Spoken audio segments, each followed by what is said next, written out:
On est sorti du restaurant, on a voulu voir le feu d'artifice, on est resté sur la coulée verte. Et puis ensuite, on a décidé de raccompagner nos amis au parking et je pense que ça nous a juste sauvé la vie.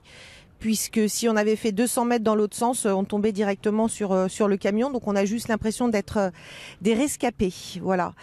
Et on a vu des mouvements de foule, de guerre que vous n'imaginez pas. Des scènes d'horreur, des familles, des poussettes, des gens qui courent vraiment dans tous les sens, sans savoir ce qui s'est passé. On est resté plus de 3/4 d'heure sans vraiment savoir ce qui se passait. Et ça, c'est complètement dingue. Et on peut vraiment se poser aujourd'hui la question sur la préparation de ces villes à pouvoir informer la population, envoyer des zones de SMS, donner de l'information. On est resté sans rien savoir. On ne savait pas si c'était des hommes avec des mitraillettes.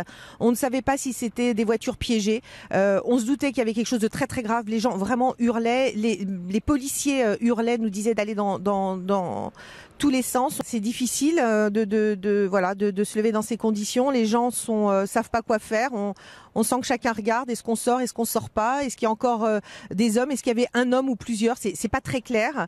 Voilà, pour nous, on a l'impression de pas savoir grand-chose. On n'a pas su grand-chose. Je pense que Nice est moins préparé que Paris à ce genre de problème. Et donc, on a mis longtemps à savoir si on était toujours en danger, s'il y avait des hommes ou pas qui couraient. Il y a eu, à un moment donné, on nous a dit attention au Méridien, dans un autre hôtel, il peut y avoir des gens qui sont pris en otage. Donc, beaucoup de bruit ont couru, alors que c'était faux. Donc on sent que ces villes-là sont pas préparées à subir un tel mouvement de foule et de telles atrocités.